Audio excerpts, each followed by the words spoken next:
Hello, insatiable listeners. Season 6 is now complete.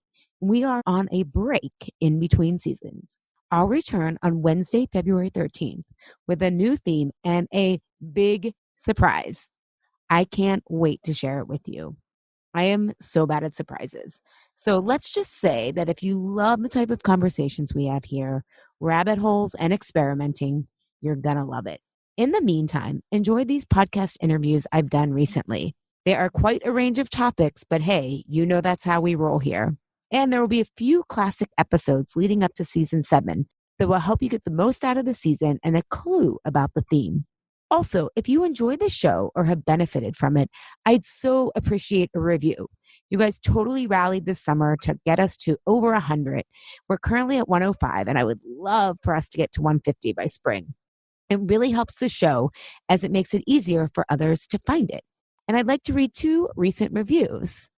This one from Insatiable Listener, and her review, or his, was more smash the patriarchy than light and love. If you want trite, simplistic solutions to health and wellness, this is not the podcast for you. You won't find bad diets or tidy Instagrammable quotes, but that's why it's amazing. Allie has a gift for interviewing that brings out her subject's authentic wisdom.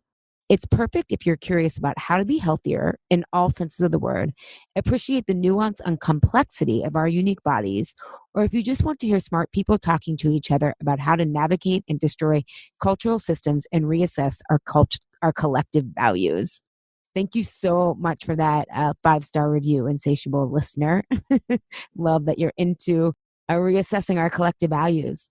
And another one that I'll share from Design Lover 757997.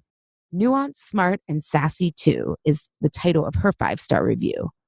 She says, I'm exhausted of the constant unhealthy messages that barrage us everywhere from Instagram feeds. Seriously, those people with the super round butts, they don't tell you it's implants. To our diet culture in general. Insatiable is my personal weapon of resistance against those messages. It's balanced, intelligent, and Allie, the host of the podcast, brings in some of the most interesting people I've heard in podcast interviews. Look, if you want to break free from rigid rules but still live a healthy and balanced life, Insatiable can help you carve out your own path.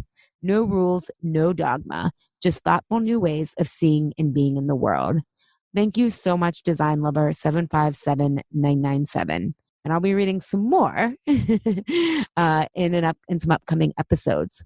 If you have time or, again, have benefited from the podcast, here's how you can leave a review. You launch Apple's podcast app. You tap the search tab, and you enter the name of the podcast you want to rate or review, in this case, Insatiable. Tap the blue search key at the bottom right. Tap the album art for the podcast. Tap the reviews tab, and then tap write a review at the bottom. And if you don't have time for that, if you could just rate it, how many stars you would rate it. That is also super helpful as well. And thank you for being a listener. Having stimulating conversations is what I most treasure in my life. And I get to have them here. And then with you on Instagram, where I connect with so many of you through your emails and also with our guests. It's a joy I cherish deeply. Look forward to seeing you back here in a couple of weeks for new episodes on Wednesday, February 13th. And in the meantime, enjoy these recent interviews and classic episodes.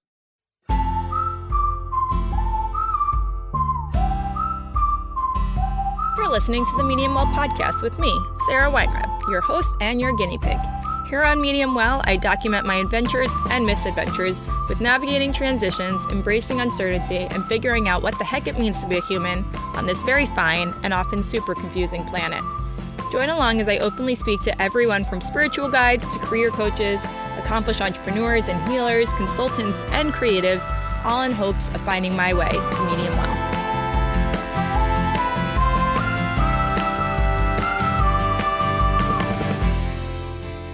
Well, hello there. Welcome back to the Medium Well podcast. And if you're new here, welcome.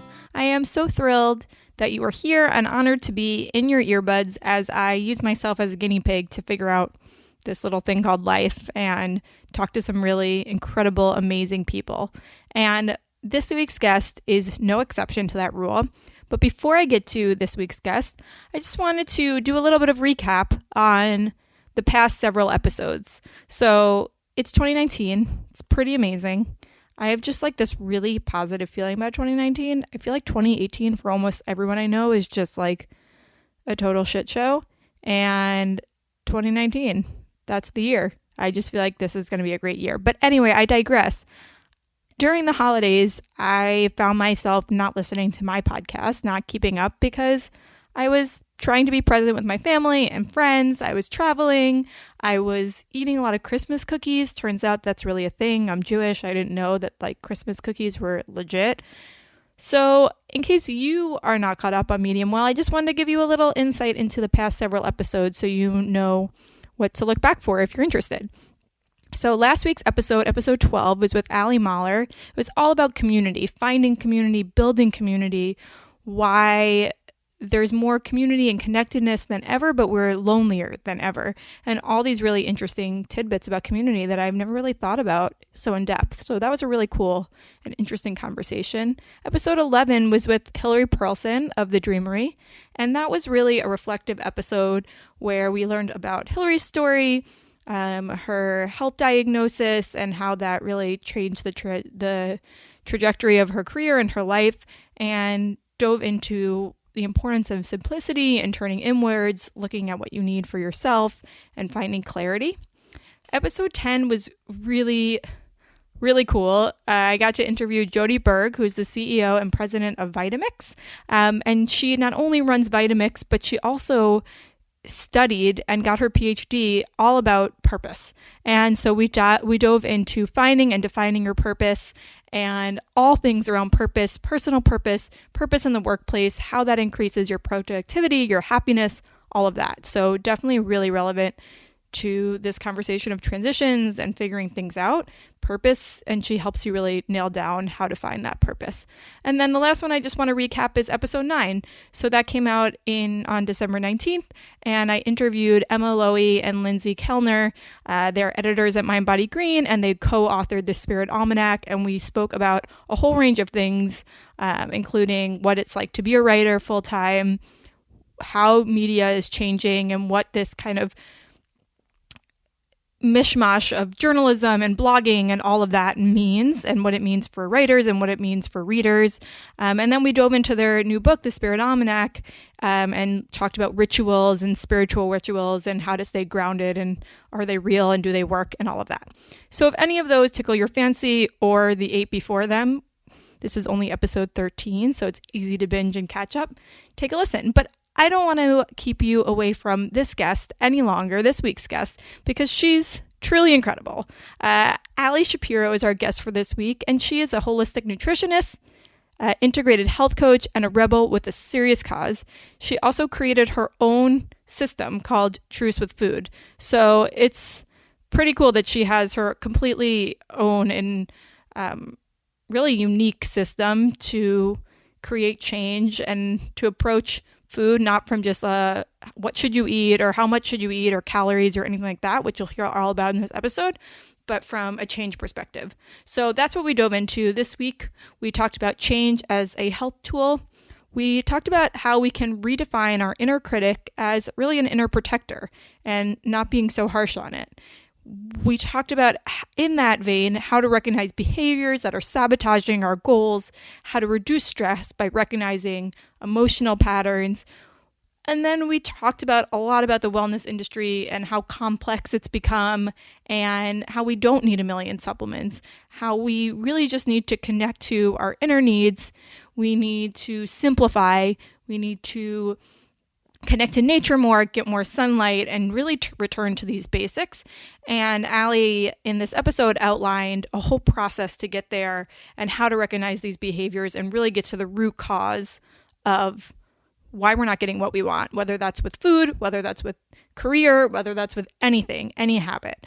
It was a really powerful episode. I love when I talk to people who just have a very different perspective, and it's not the same voice I hear over and over again on the internet, on Instagram, in my everyday life.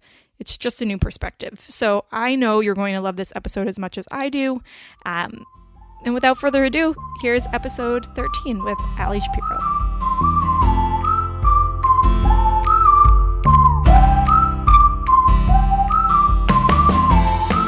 episode of Medium Well is brought to you by Soom Foods, a sister-owned Philadelphia-based company that sells the most delicious, nutritious, and versatile kitchen ingredients. I have been obsessed with their tahini for a very long time. I use it in baking and in savory applications. I make dressings, but I am so excited about their new product. It's a Ceylon date syrup, which is a syrup literally made from one ingredient, dates. The dates are steamed and pressed and made into this syrup that you can drizzle on your oatmeal or put in your morning coffee or elixir. You can blend it into a smoothie without worrying about having those chunks of dates you get sometimes when you try to blend a date in and it just doesn't go well. So it's a great sweetener that is just a fruit. It's delicious. I love it. It's also really nutritious. It has health benefits of lots of magnesium, potassium, manganese, copper, iron, vitamins A, C, D, and B. It is really high in soluble fiber, so it is such a great sweetener option, and you could substitute it in most recipes or any applications of maple syrup, honey, molasses, whatever your favorite drizzly sweeteners are. I love this product. I use it multiple times a day. I love putting it in my morning elixirs. One of my favorite things to do lately is to put it on a gluten-free toast with some peanut butter or their tahini and just drizzle the Ceylon on. It is addicting. I know you're going to love it. You can use the code MEDIUMWELL, that's just the name of this podcast, MEDIUMWELL, at checkout, one word, and that gets you 10% off your entire order of all their products with their tahini, their Ceylon date syrup, and their addictive chocolate sweet tahini halva spread, which I can't keep in the house because I eat it with a spoon. I hope you love your products as much as I do. Let me know how you're using them. I could always use some more inspiration. Enjoy the rest of the episode.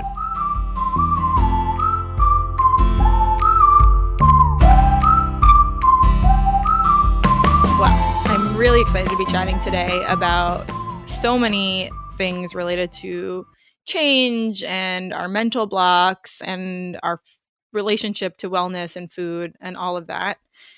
We previously had a really great discussion on some of these topics, and I'm excited to continue that on air and share it with all the listeners. So thank you so much for being here. My pleasure. Thanks for having me, Sarah. Yeah. So I would love to just start with a little bit of, I find that a lot of the guests that I have on this podcast, maybe just because they resonate with me and I relate to them, have a little bit of a health story themselves that has led them to where they are today. So I would love for you to start, and I know that's the case with you. So I would love for you to start just with that. Like, how did you get into health and nutrition, and what is kind of your backstory with your own health journey that led you here? Yeah. My mom grew up on a organic farm. It wasn't called organic at the time. It was just a farm. Everything used to be organic back in the 40s and 50s. And my grandmother always believed in nutrition. And my dad was a health and phys ed teacher. So, and fascinated by the body and very into exercise. So I was primed for all of that stuff. But, when you're a teenager, especially as a girl, and you're struggling with your weight, you miscorrelate health and weight, right? And so my focus really was weight loss and that's how I viewed nutrition for a while. And then I guess I'll start at the age of 23. I basically felt very lost in my life. My career I had a really great career on paper, traveling, living abroad in Paris, traveling all over the world, and on a prestigious corporate trajectory, but my health was really failing me in many ways. And I went to the doctor at the age of 23 and I was emotionally eating at night. I was clinically depressed. And I went to her hoping that my weight gain was because of my thyroid issue, which now I'm so glad there's not something wrong with my thyroid. But at the time I was just looking for something. And, basically, while I was waiting for the results from the thyroid exam and the physical, I saw my chart, and I don't know how you feel, Sarah, but like I had this massive medical chart for being 23, but it felt like, even though it was my records, it was like, that's the authorities. I can't look at it, but I looked at it and I just saw all my health challenges. And so, I had asthma as a child. When I was 13, I went through cancer treatments. So my chemotherapy, my radiation was there, all the skin issues I had. I was diagnosed with depression, all the antidepressants I had been cycling through that I I didn't get better. I don't know if they were working, but I wasn't getting better. I wasn't necessarily getting worse. It felt worse in many ways. I was diagnosed with irritable bowel syndrome with my first job out of corporate, transitioning from college to corporate. And I basically like looked at this chart and I was like, wow, I don't have cancer, but I am not healthy.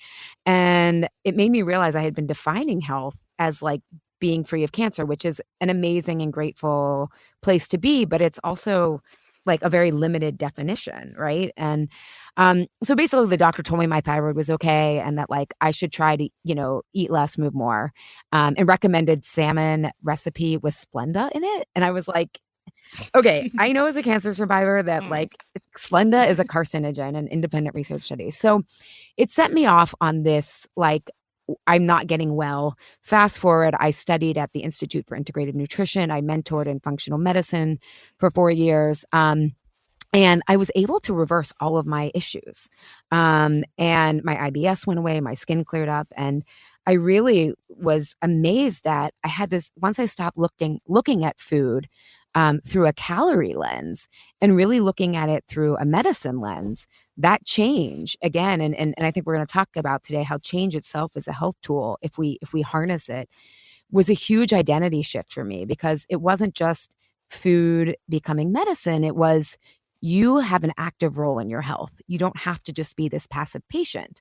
You can really know your body and actually you're going to do better when it comes to getting well, in this case, than my doctors at the time. This was almost 20 years ago.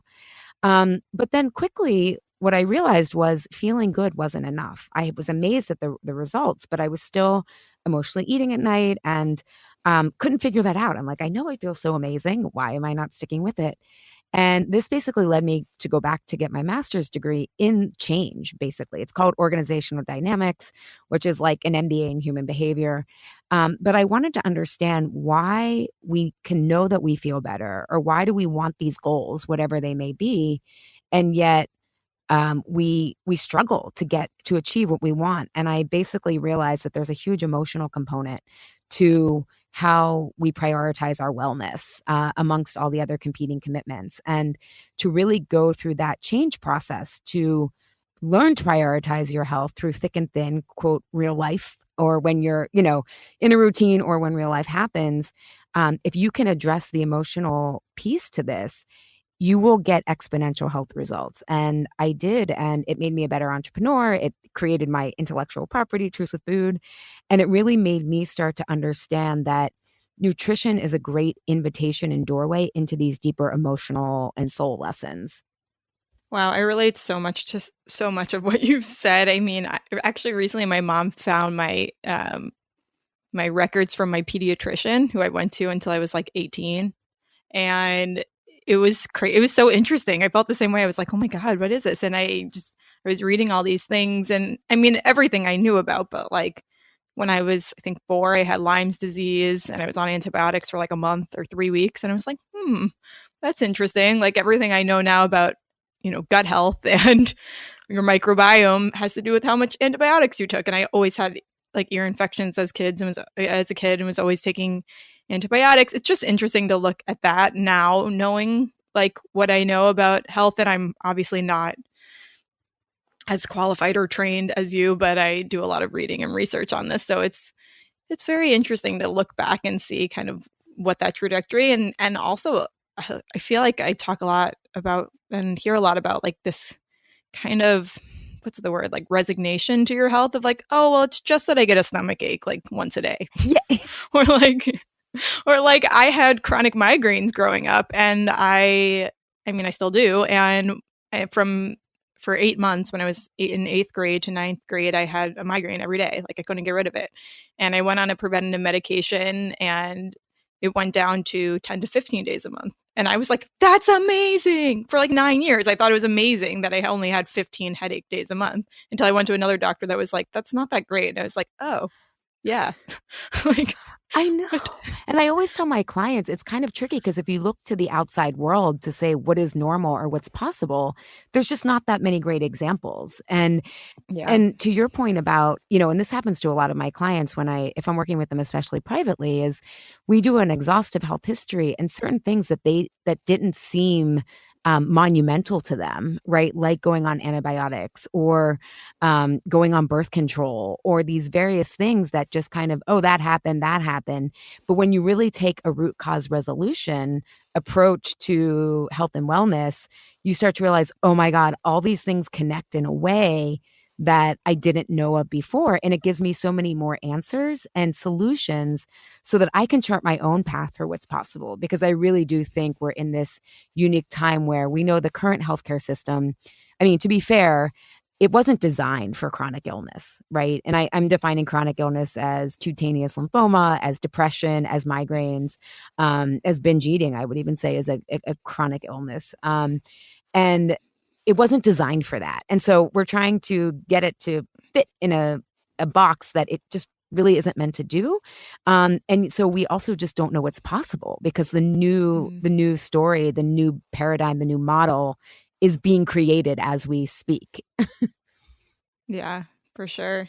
And I think also it's limited in, I know we've talked about this and you talk about this a lot, but it's limited in the like what's treatable by a medication. Like I've realized that I've had a lot of health things that I think are related just to being really stressed and holding a lot of tension in my body. Like I've had chronic migraines, I've had chronic pelvic pain, I've had like all types of issues. I mean, I've said before, and I'll say it again, like I don't want to say that my cancer was caused by stress, but I certainly don't think that it helped.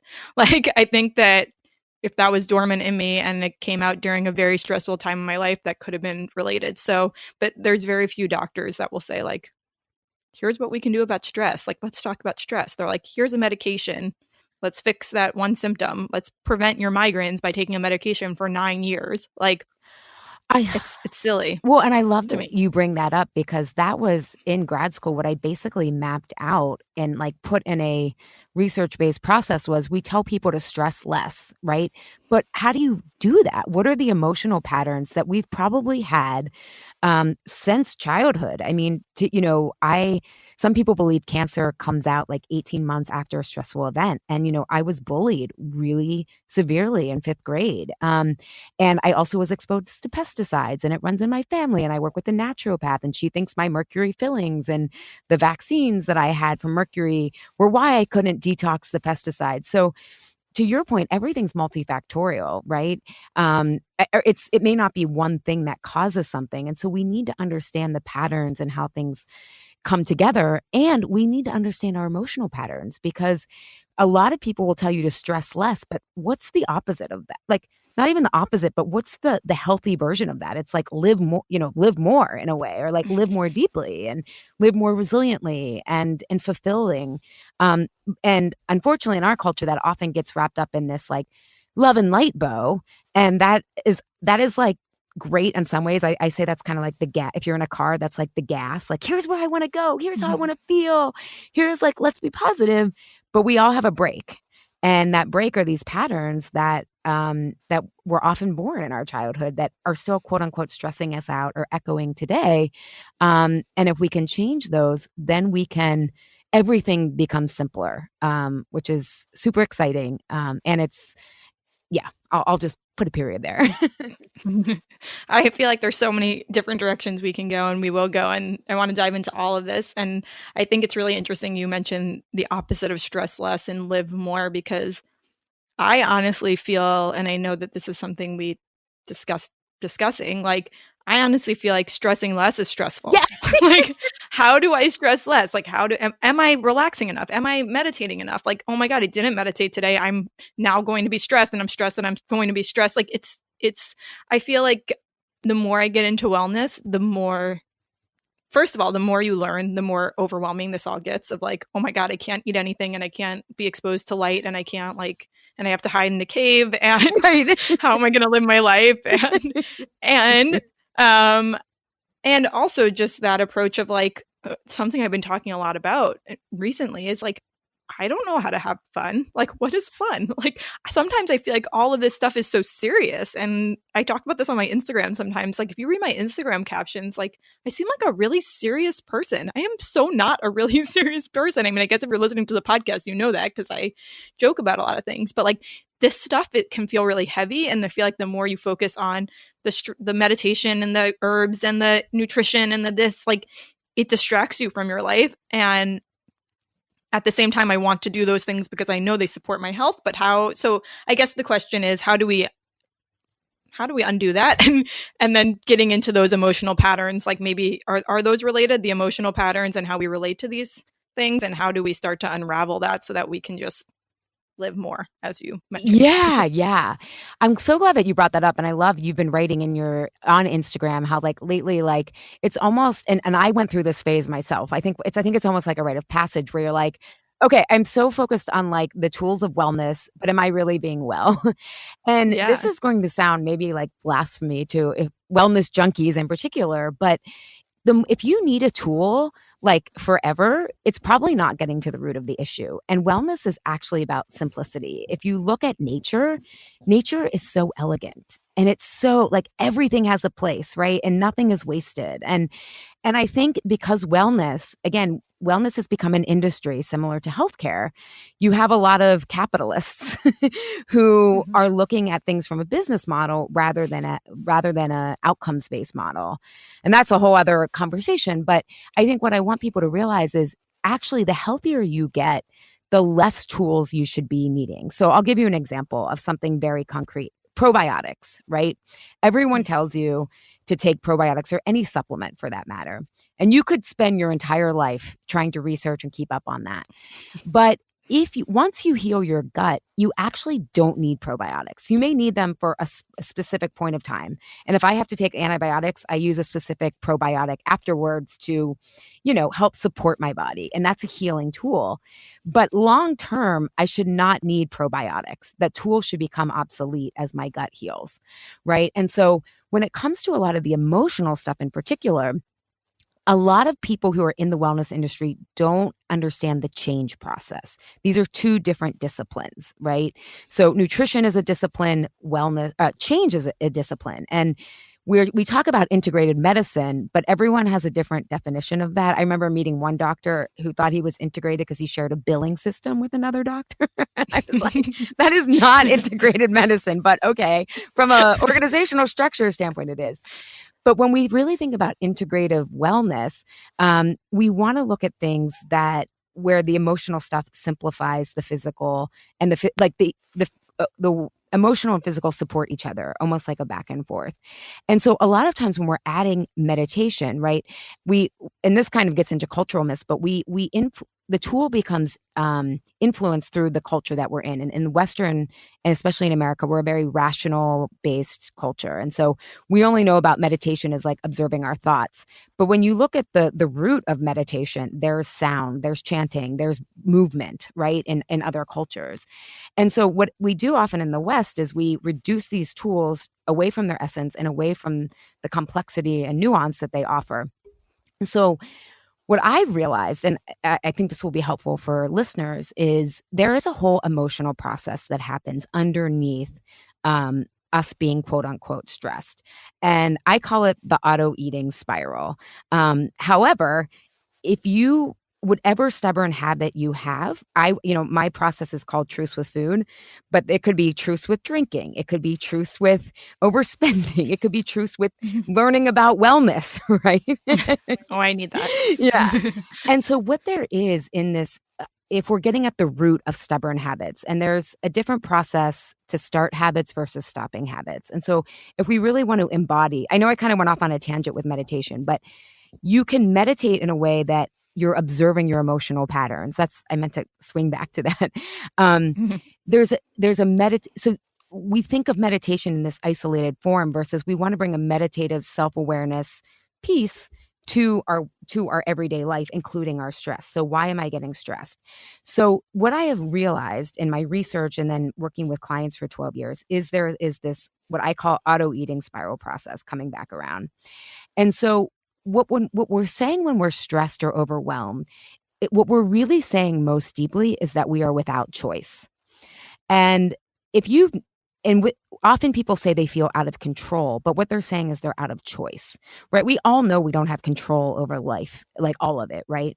But if you go to your doctor and they're like, you've got cramps, I don't know, or you have migraines, right? And one doctor says, okay, I'm just going to give you medicine and this is it. It can feel intuitively like, "Ugh, that's it, A or B. Like that's all you've got. And we then feel powerless and we feel stressed because it's like, this isn't working, right? In your case, it reduced your headaches to 50%, but that's still not liberation. That's still not health. Mm. And so it gets us into this, choice A or B. And that's when, at least with my clients, they overeat, or that's when people overdrink, or that's when people spend too much money. There's some sort of stress in their life, which means they're without choice. And so, but what actually happens when we feel powerless or overwhelmed is a 4-part process that's both thinking and feeling and how we make meaning in the world. And the first piece of this process, and this process can happen in a moment's time when you go to the doctor, or it can build all day. And this is why you do Netflix and binge and do Netflix, or just numb out on social media. It's all the same habits. But what happens is we feel an emotional response. And that emotion, people might say, I had a hard day at work. It's not work itself. It's what work triggered in you. It's not the doctor's appointment itself. It's what did that trigger in you? So if I take my example, I, having had cancer at 13, uncertainty was a huge trigger for me. So when I felt unfulfilled in my career, like every time I had a bad day at work, I was like, oh, it's always going to be like this. I don't know what I can do. I can't quit my job. I need health insurance, like corporate or nothing, right? But we all have an emotion that is very stressful to us because of our past. And then what happens after that emotion is a story about that emotion. So people think emotions are stressful. It's not the emotion itself, it's what we think it means. And so if we take my cancer example, when I was 13, uncertainty meant life or death, like literally. I didn't know. The odds were pretty good with my cancer. They always tell you you're lucky in relation to bad luck. They were like, if you're going to get a cancer, this is the type to get. And I'm like, I hate when people say that. I know. It's like, you should get it and let me know what you think about it. Yeah, Thanks. exactly. So what started to happen, though, because I never handled that stress pattern, was it started to be anything that was uncertain in my life. Like, why can't I meet somebody? Why is dating so hard? Why does my job suck? Like, why can't I figure out this food thing? Right? Like, uncertainty became not life or death, but success or failure. And over time, that became you suck. Not life is you need to, create this pattern. It's like you lose trust in yourself. I feel not enough. What am I doing wrong? Why is my body broken? Why do I have such a hard time? And you start to really feel like you're singled out by life rather than connected, as we all are to the human experience. So you have an emotion, then you have a story about your emotion. And then you have a stress response. And these are the 3 patterns that I've figured out. And we can go into those after I give an overview. So you have a stress response that protects you. In the same way we look at animals, they have fight, flight, or freeze, right? In the animal world, if a predator is coming on, we have an emotional response. That's the equivalent of fight, flight, or freeze. And it protects us in a way that helps us survive. And it helped us survive when we were younger. So one of the responses is accommodation. And when I was 13, I accommodated my doctor's orders and it saved my life. It was a really brilliant strategy, right?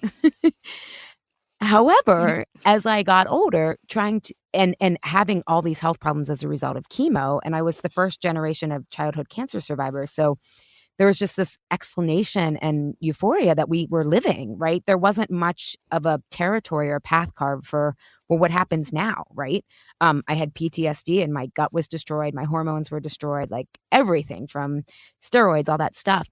So I did, but again, all of this was unconscious and it was really valuable to accommodate my doctors. But then when I started to struggle with uncertainty in other areas, right, it was like, okay, I'm going to accommodate the diet industry. I'm going to follow Weight Watchers. I'm going to follow Whole30. I'm a good girl. I can accommodate, right? And then it was like, okay, I'm going to accommodate my bosses at work. I'm going to accommodate that I need health insurance. Like I started accommodating the cultural myths that told me this is what's going to make you happy. And basically when how I opened up, I started to realize at 23, I couldn't accommodate the doctor's recommendations anymore. I had to learn how to collaborate with my body. And as I started to unravel that accommodation pattern, and unraveled a lot of the ways that I accommodated. And it helped me change and heal and become much more of an authority in my own life of what is true for me on a mind, body, and soul level. So that we have a stress response that was very protective and brilliant at one point. And I call it, your inner protective response. And that inner protective response, then you have behaviors after that as a result of this stress response. And so, for example, when I was accommodating, going on a new diet, trying a new plan, trying a new doctor's recommendation, right? Trying to get a better job that was more prestigious, right? I kept trying to do the behaviors that had really worked for me 10 years prior. And so what happens in the wellness world, or especially, or anybody who usually approaches habit change, they're going to just look at that top thing of doing things, right? Of like, okay, if you're overeating, you just need to stop, or you need to ask yourself, is it really worth it? And until you get to the root of all these other things that are happening below, it actually is worth it in the moment. Or the reason you're not meditating is because you accommodated in some other area of your life and now you don't have time to meditate, right?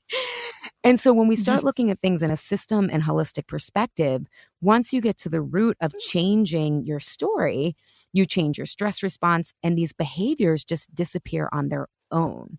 And so it simplifies so much. My clients are shocked at how, like, once they start changing their stress response around food or one area of their life, everything else just gets easier because they're the common denominator. And all this stuff that they thought was themselves being critical of themselves or having to add all these other tools that they were failing at, they're like, oh my God, these are protective behaviors. And if I just get to not thinking I need to be so protected all the time, I can do a lot less and live my life and actually feel fulfilled and better align my life in alignment with my values and goals. Wow.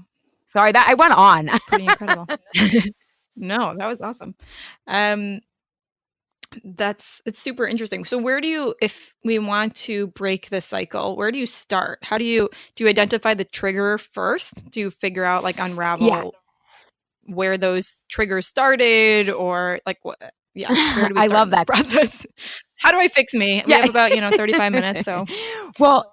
Yeah, no, and going. this is like when you start to, I love this question because clarity starts to become a wellness tool. And I love when my clients come in, they're kind of like, I'm overwhelmed and stressed, and they can leave saying exactly what the stress is. They no longer use those terms. And it's like getting an accurate diagnosis, right? So I think the easiest place to start is identifying the 3 stress patterns. They're a little bit more, because what we're trying to do here is recognize the water we're swimming in, right? We know the metaphorical, like a fish swimming in water. How does a fish know it's in water? Because it's all around. And that's the same with our stories and our emotional patterns. So I think starting with the emotional patterns and stress responses is the easiest. And if people after hearing this think it's intriguing or resonant, I have a quiz on my website that will help you identify the main pattern in your life right now. But the 3 different patterns, and this is based on the Thomas Kilmann conflict model, which is an adult development theory. And the reason that this works so well in our life is we often are worried about doing the wrong thing or saying the wrong thing or that we're wrong in some way, right? You get a cancer diagnosis. My body's wrong. I've failed, right? Or you fall off your wellness wagon. What did I do wrong? Or work isn't going the way you want it. Or, you mess up on a date or something, right? And so we are always protecting ourselves against being wrong, and wrong as a being, not as like we made a wrong choice. So as a result, there's 3 different modes that we go into when we feel this psychological threat of conflict. And the first one, I'll start with the one that I mentioned before, is accommodate.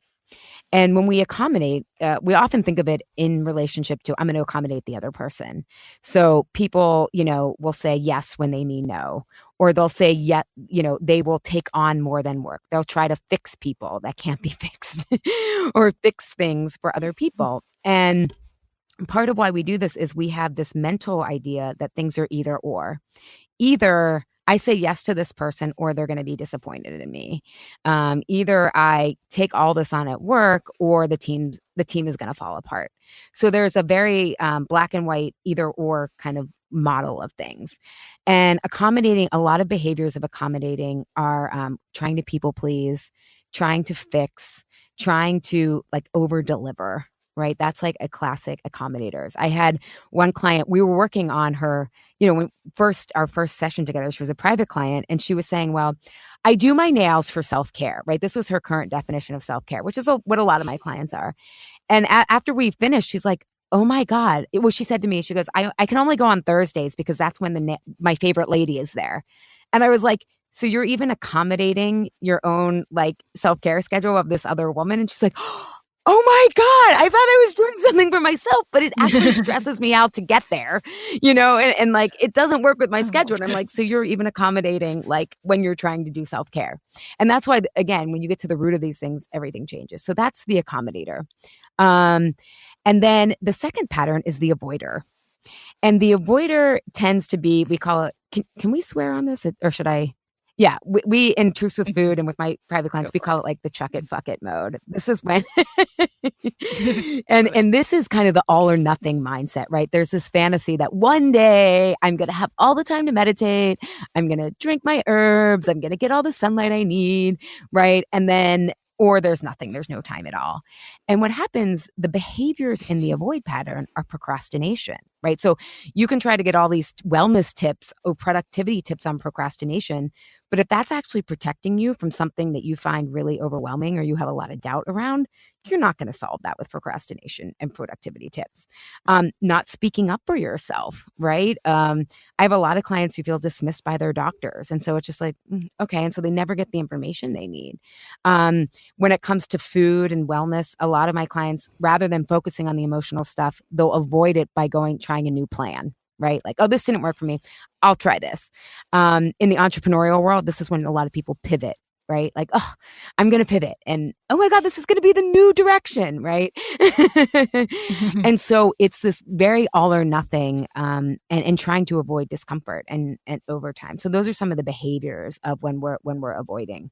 And then the last pattern is the competitor. And the competitor is always comparing themselves to either their old bodies, their old health, the old way things used to be for them, or other people. And they're kind of always thinking, am I winning or losing? Am I ahead or behind? And so they set really aggressive deadlines for healing, for projects, for their life.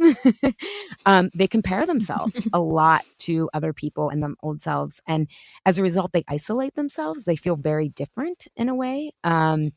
And so that's part of that compete pattern. And often it's that stress, right? All life is definitely going to handle stresses, but when we add the compete, avoid, and accommodate on top of it, it creates a sense of overwhelm. And I'm never going to finish. It results in things will never change. So why bother? And that's when the house of cards comes down. So those are the three patterns that block us from simplifying and changing so many other things. Yet I just really want to emphasize they were brilliantly protective in our earlier time in life. These aren't, and they've gotten us great things, right? My clients are very high achieving. A lot of them are leaders in the corporate world, entrepreneurs.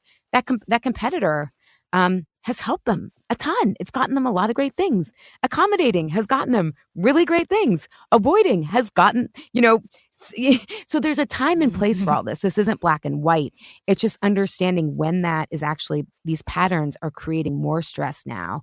And really what most people would call self-sabotaging behaviors, and I would call them self-protective behaviors. So is the idea, well, first of all, I have two questions. I have many questions. Let's start with two. Yeah.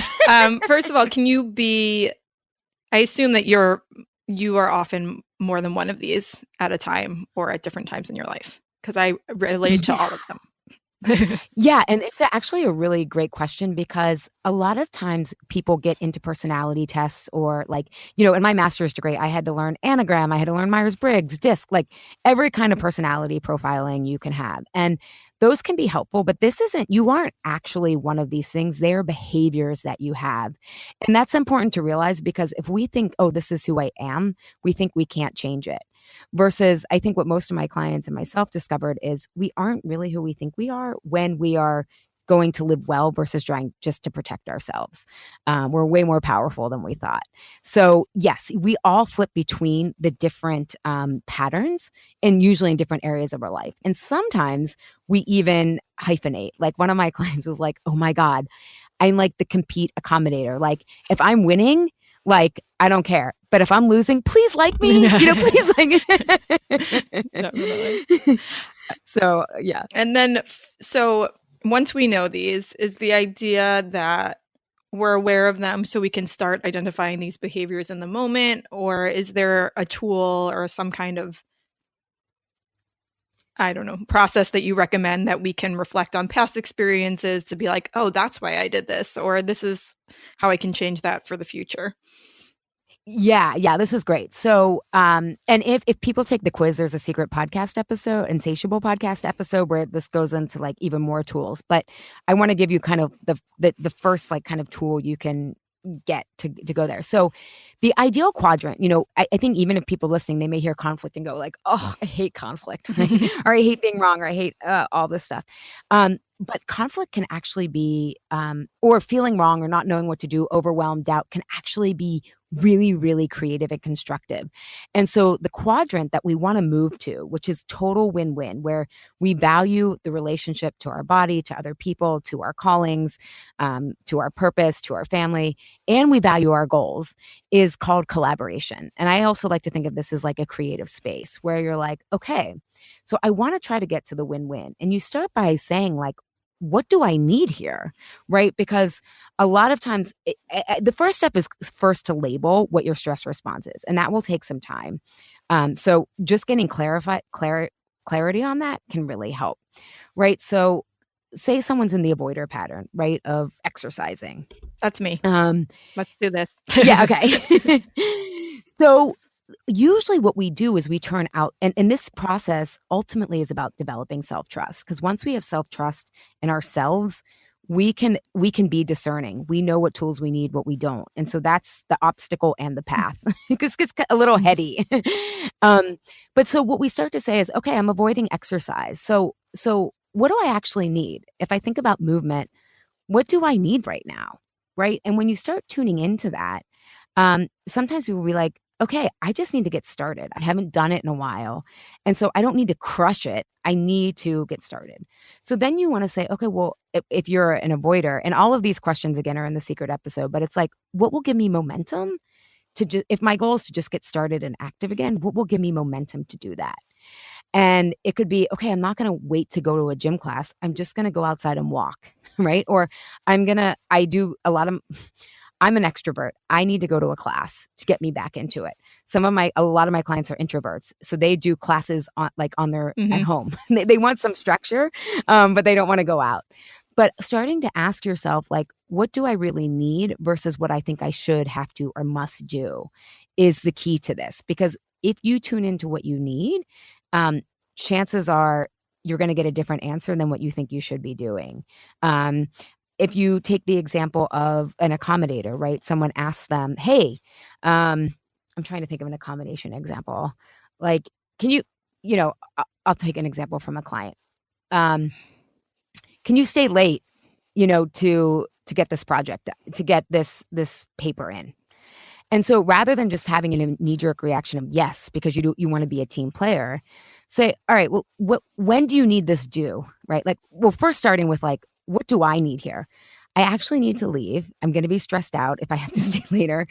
And for me to do a good job, I would need 2 days to do this, so I can think about it, edit. I'm obviously using my own process here, but people would think that. So then you go back and say, well, what is your due date with this? And what are your requirements for your expectations? And again, you get practice. The more you do this, the more practice you get. But what clients have found is often they were overinflating what was involved. Mm-hmm. So they went above and beyond without getting clear on expectations. And they thought they had to throw their own current goals, for that evening, say, under the bus. When I had one client, she was like, oh my God, I thought when they said, can you do this for me, it was due immediately. And they were like, by the end of the week. And so it was like, okay, there was the win-win. I didn't have to like stay late at night. I got clear on what they wanted me to do, which was way less than I thought. and I can totally fit it in by the end of the week. So a lot of this is that we aren't clear what we need and other people aren't clear what they need. Yeah. Or they're not clear with instructions. And so the more clarity you get about what you need and what's coming at you needs, right? Whether it's your body, whether it's a boss, whether it's a client, the more you can get to that collaboration space of like, okay, we're all getting what we need here. This is me going back to what you were saying before about being logical and rational and New Yorker that needs to know all the information. But my first reaction when you were talking about the fitness thing, because this is a big problem that I have, which is I avoid working out. When you said, what do I need? My response was like, I don't know. I need to work out. So I guess the question is, and then it goes back into all these patterns of like, well, according to everybody else, I need to take all these herbs and meditate and journal and, dry brush and rub myself with oil. And then I can't do any work because I've spent the whole day self-caring. And I don't even know. But so that's a big question that I've had, which is, I'm not sure if it's the same question, but how do we figure out what we actually need and what actually serves us? Because I found we talk a lot in the wellness world about routines and finding your morning routine and finding the herbs that work for you and finding the process and finding the nutrition system that works for you and serves your body best. There's literally like 50,000 million combinations of those. So I don't know, if I eat paleo, but don't dry brush and then try dry brushing, but then don't include my herbs, but then meditate. How do you unravel what you actually need, what those routines are? And like you said, really get in touch with yourself and not the outside world when you don't know. I mean, especially with social media and everybody telling you need everything and you need to take collagen every day for $5 billion because otherwise you will die. Yeah. Immediately, just drop dead. Yes.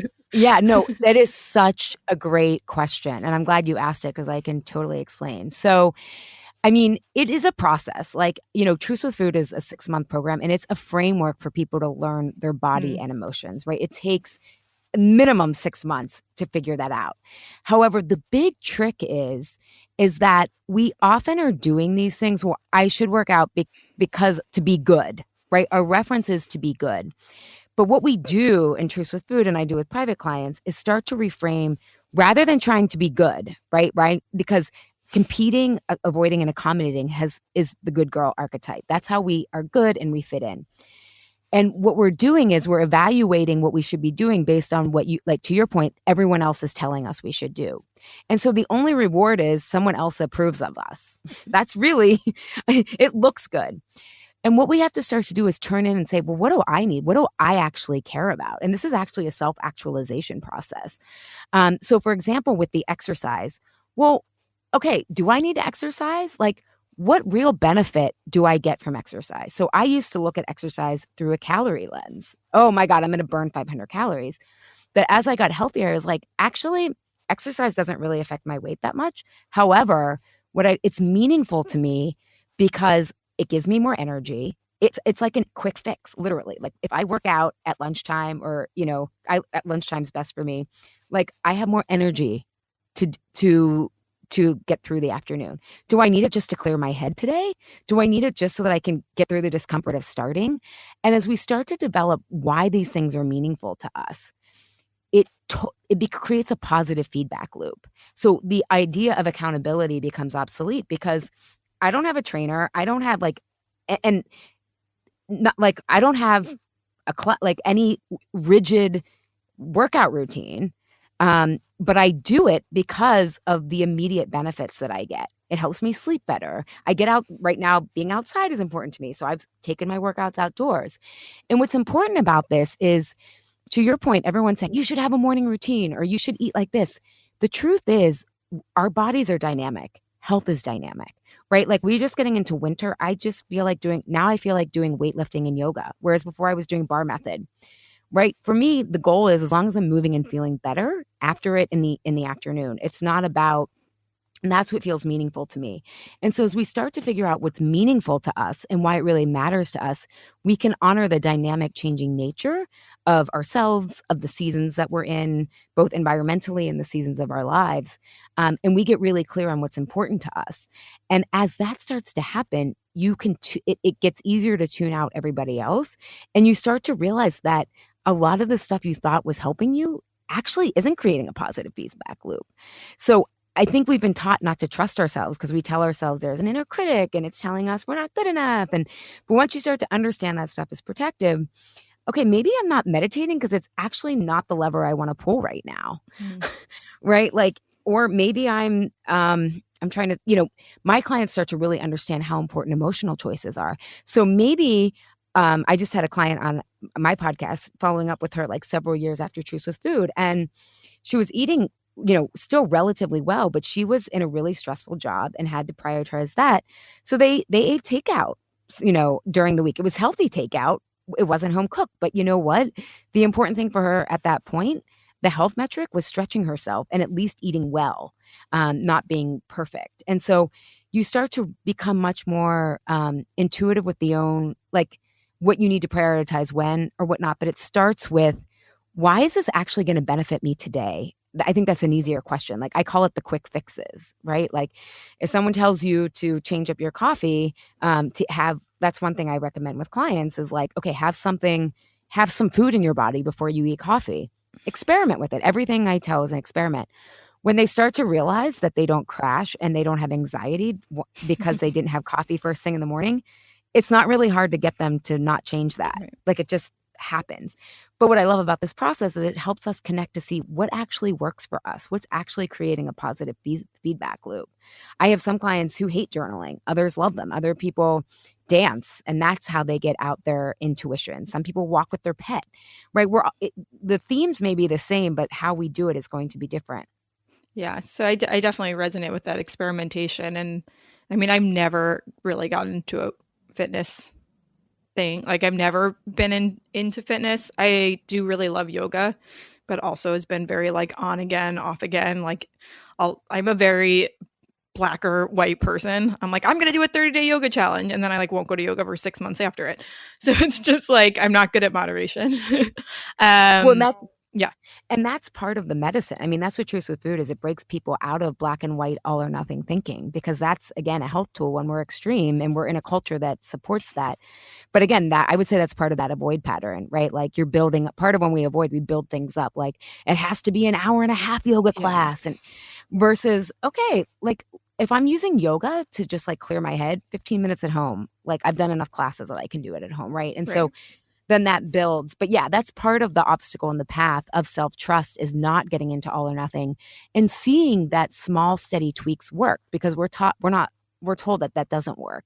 And so you have to actually experience it for yourself, not magical thinking. I'm very much a realist. Like my whole community we call ourselves healthy skeptics, like highly discerning bunch. So I get it. But as we start to connect to what it really means for us versus the experts, it just gets easier to then figure it out the next time, if that's clear. Yeah. One thing I've asked other people on this podcast before, but it's so relevant to this conversation, so I'd love to hear your take on it, is, and you mentioned this a little bit, how do you discern between something you're avoiding and something you're intuitively not doing? So like, for example, meditation. Another thing that I'm like, I really should meditate. I feel better when I meditate. Like I go to a natural doctor. She's like, you need to meditate. Like, I know this is going to be good for you. You're stressed. You have anxiety, like all these things, meditate. And I'm just avoiding it. So how do you know that it's when I wake up in the morning and I don't want to meditate, how do I know if I'm avoiding that or if I'm like, oh, my intuition is telling me not to meditate this morning? How do you discern between those two? Wonderful question. So the way that I see it is we have this protective side of ourselves. Let's just call it the inner protector. I mean, I call it the inner protector, so let's call it that.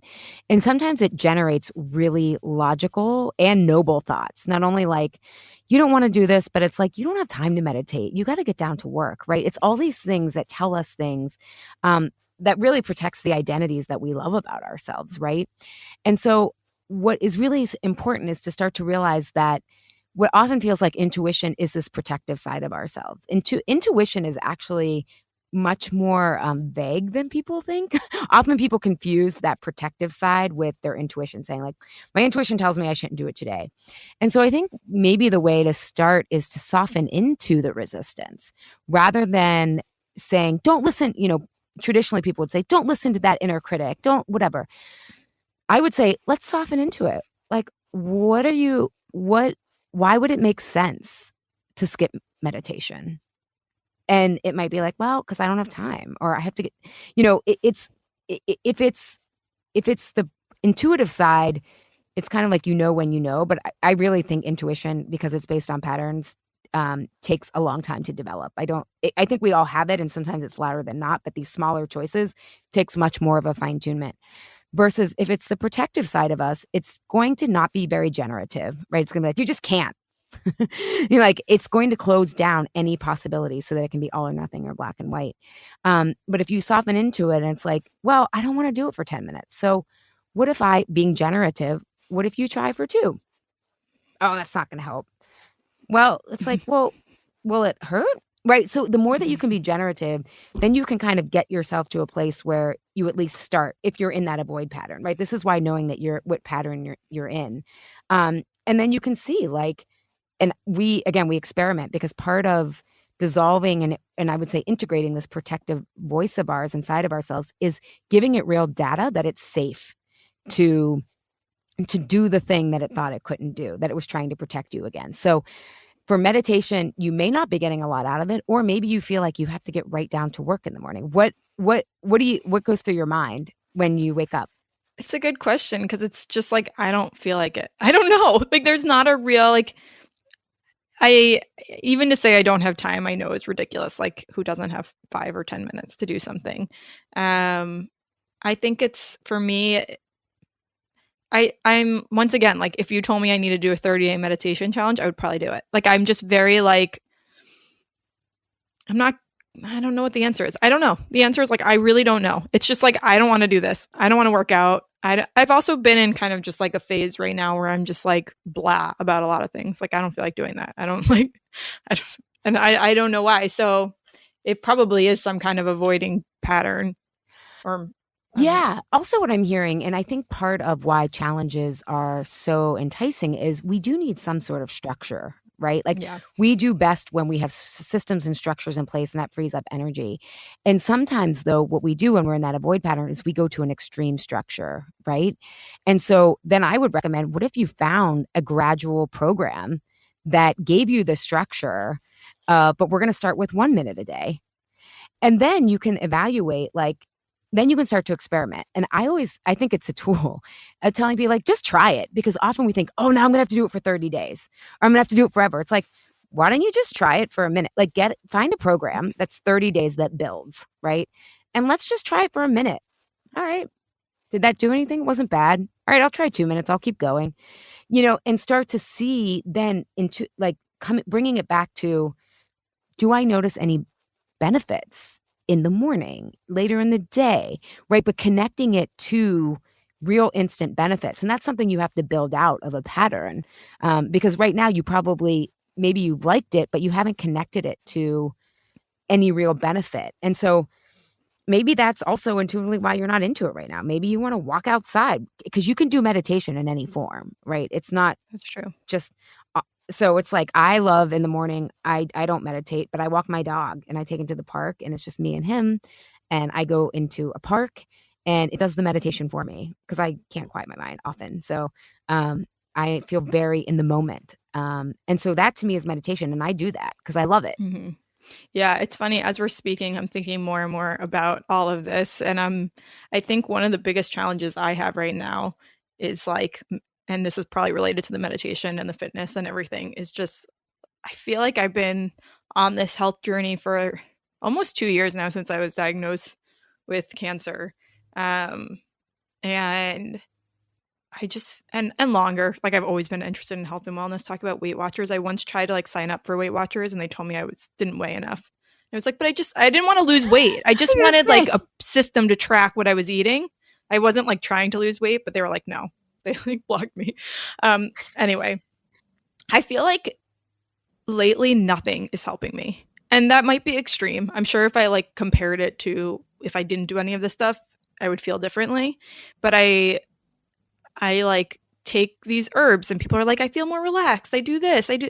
I'm like, I don't feel anything. Like, hello, anybody there? And like meditation, I do notice some differences. And like, there are some things, but I feel like lately, I don't know if I'm just skeptical about everything or like you said, like the capitalism thing. I'm like, are people just trying to sell these things? I'm like, what? Like, why am I buying this? And everyone says they feel more energy when they take this one thing and I feel nothing. So I wonder if that has to do with it, just like overall skepticism of like, is this any of this really helping me? And like, am I just adding more stuff to my plate that's like useless and a waste of time or money or whatever? That sounds kind of sad. But I think that goes back to our conversation around like just the overwhelm in this community and like my question before about like how do we actually figure out what works for us. And my natural doctor was like, it seems like you have some kind of block around this stuff working, like psychological block, because like some of these things should be helping me and they don't seem to be.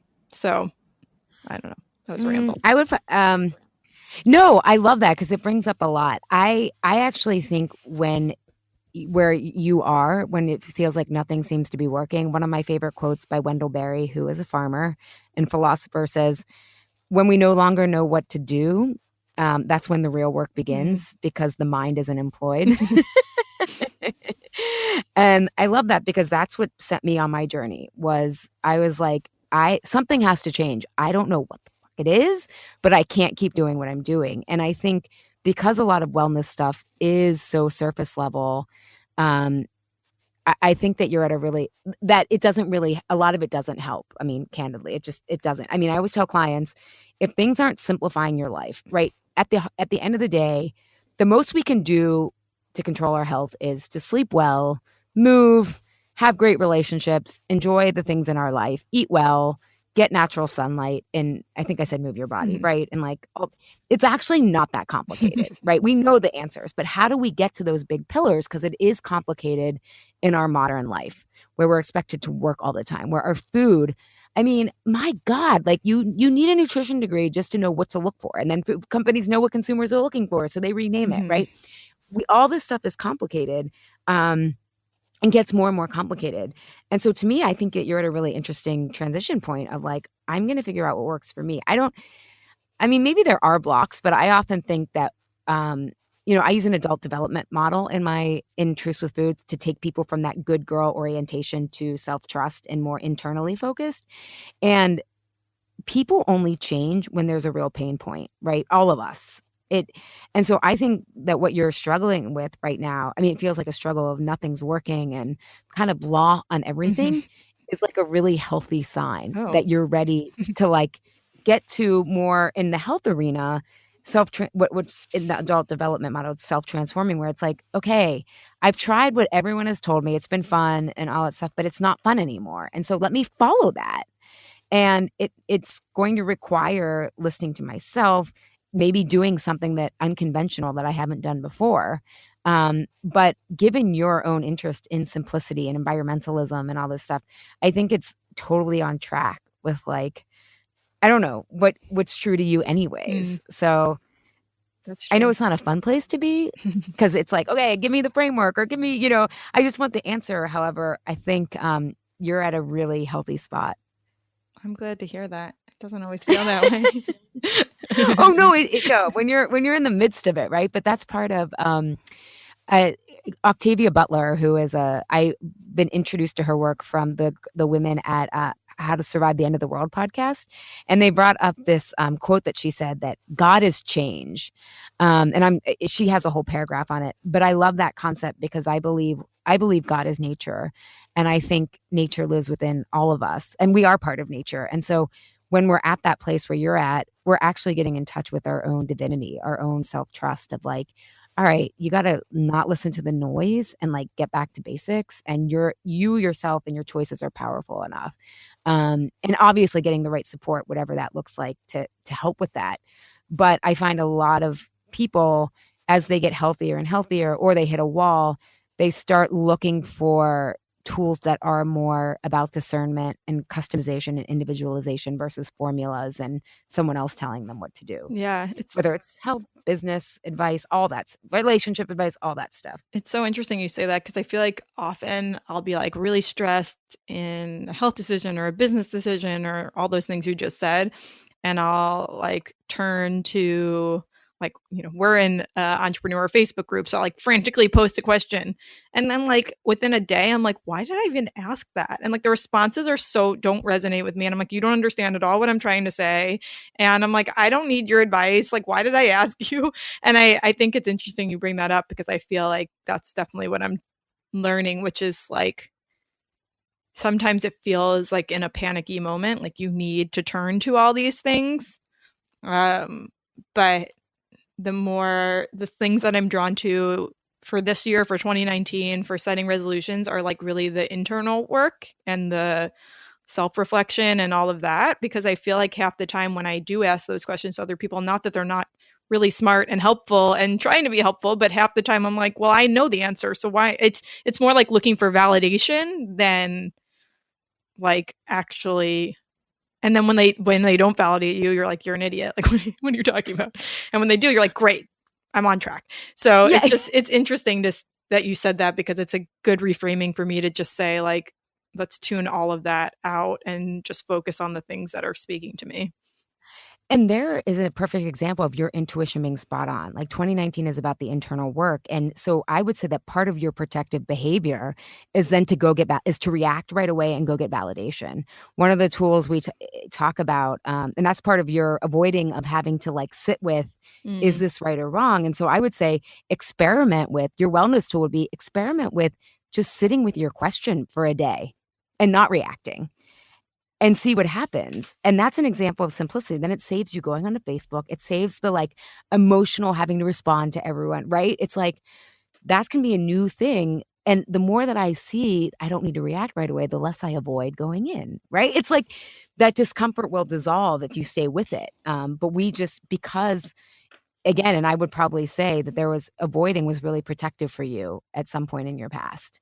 And so that it's like, so it's still, but now it's no longer, its usefulness is becoming obsolete in certain categories. But Right. that's a perfect example of intuitively in the big picture, you know where you're going. And now you just need help where that protective side of you is kind of trying to sidetrack that and take a lot of your energy and, you know, what's in your mental and emotional field. Because you also, there's emotional residue of other people's advice. And I want to be clear, it doesn't mean all or nothing. You never get anyone's advice again. However, coaching is a real skill set. I think a lot of people think they can just like coach. But you'll start to find the friends in your life that have a more coaching disposition that aren't going to give you advice. And they're going to, and that's, as we get more savvy with these patterns, we can say, here's what I need. I just need someone to listen to me. Please don't give me advice. Like I had to like work out that dynamic with my husband because he would try to fix things. And then I'd get so frustrated because I was like, I don't need a solution. I need you to listen to me. But then once I expressed that to him, things got a lot better, but I had to first verbalize that. So that's an example of as you start to understand these patterns and your protective behaviors, you experiment with other things, and then life just becomes simpler and deeper and richer and like so much more on target and aligned with what you are. And that's why it's important though to recognize what's protective versus saying it's a critical side of yourself that like, oh, I don't think I'm enough or whatever. No, it's a very protective side. And so we want to explore, why am I doing this? Rather than I just shouldn't be doing it. Because then you don't get the next steps of, okay, I'm not going to react for a day.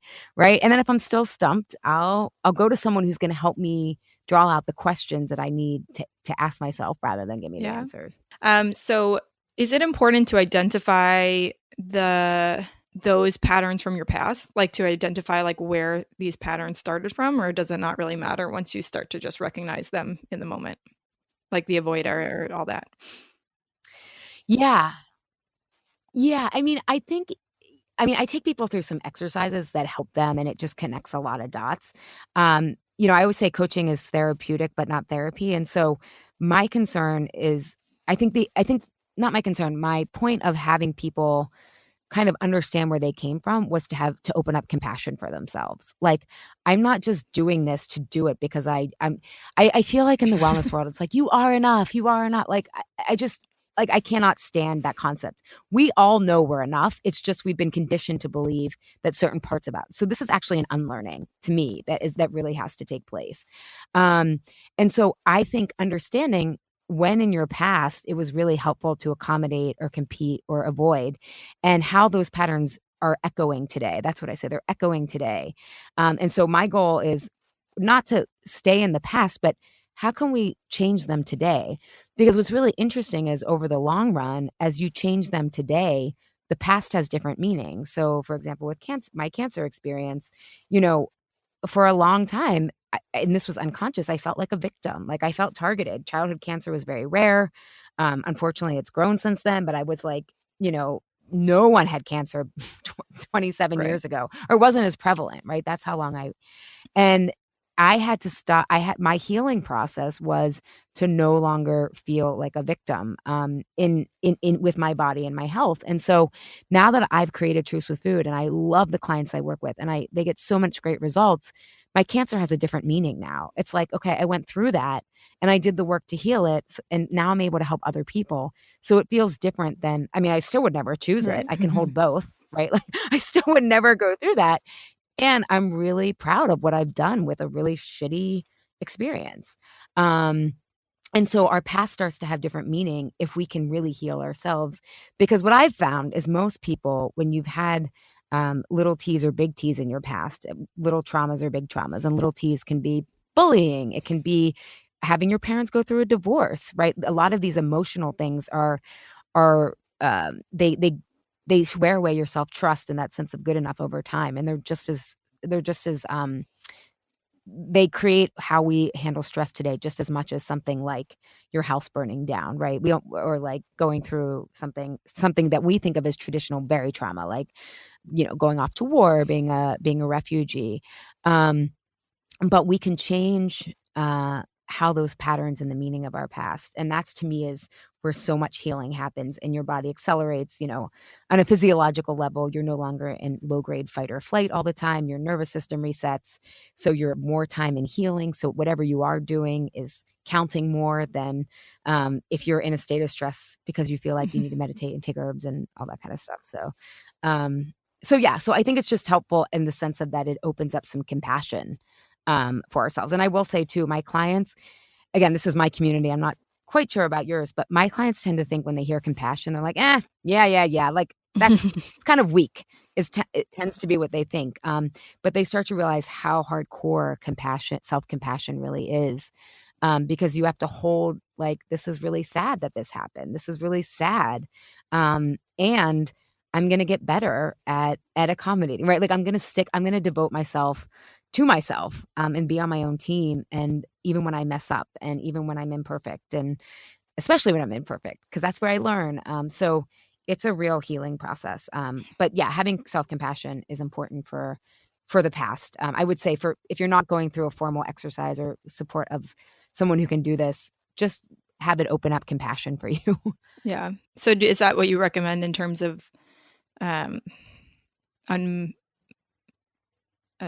what's the word? Oh, losing my train of thought. Unlearning. No, well, actually, like, discovering what these blocks are and where they came from. Do you recommend, like, working with a therapist or a practitioner? Are there tools we can do on our own to figure that out? Yeah, I mean, unfortunately, I'm certifying people in Truths with Food, but no one else is doing what I'm doing. Like, it truly is different. It's just my obstacle and path. Because you want to have the support of someone to help you weed through this stuff. It's not as much as like one tool, it's layers of discernment, it's layers of digging through the soil. And so, and I think a lot of therapists, from my experience, they help you with the past. Yeah, I mean, I don't know anyone doing things this way particular, but I think yeah, I just don't, I take a developmental approach to coaching, which is a root cause resolution to change. So most coaching And I would say even therapy, because coaching theory comes out of therapy theory. Mhm. And it comes from more of an and I can't speak to therapy, but I can speak to coaching.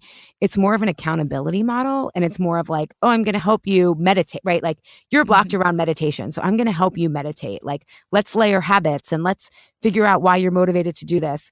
And I'm saying there's a bigger web here, and we need to look at the web. And I don't know many other people doing that. I also don't pay attention to the wellness world a lot. So I'm putting that asterisk there.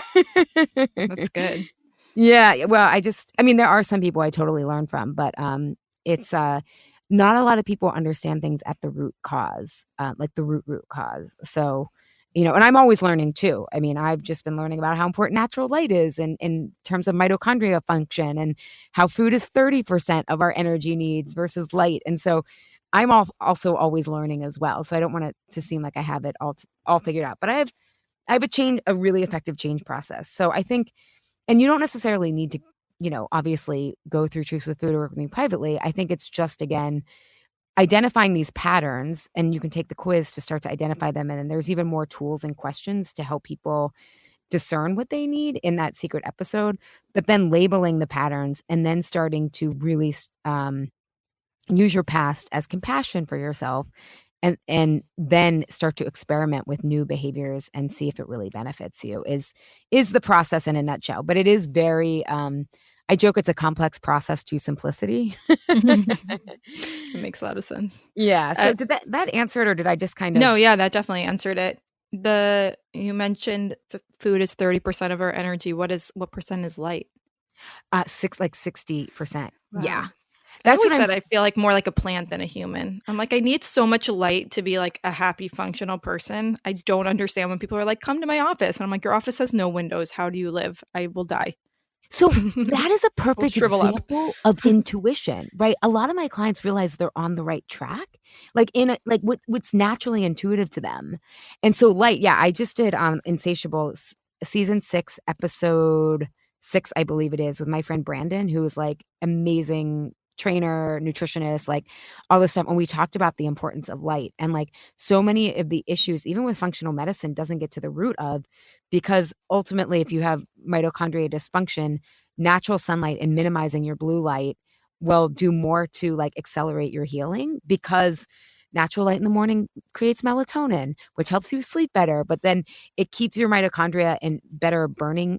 Like I'm going off on a tangent now, but it just I think the takeaway is that like the closer you get back into nature and that simplicity and that elegance, the health, that's the path. It's not, even shakes and powders. And again, I use those for a while. I had to use some powders to heal my gut, a while ago. So I don't want to say nothing is never used. However, your trajectory should be getting you back and back closer to nature. Um, as you get healthier, you will crave it naturally. And your example Mm, of needing light, that's going to be really important for you. You already felt it naturally. So just keep going with that. And like, I don't know if that yeah. helps.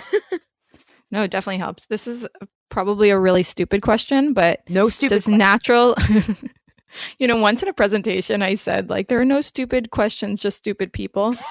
And it's a quote I always say. And it was like with college students, and the person took it as if I was telling her she was stupid and was like really offended. And I was like, oh my God, this was just a joke. So anyway, Her I protective digress. side was out.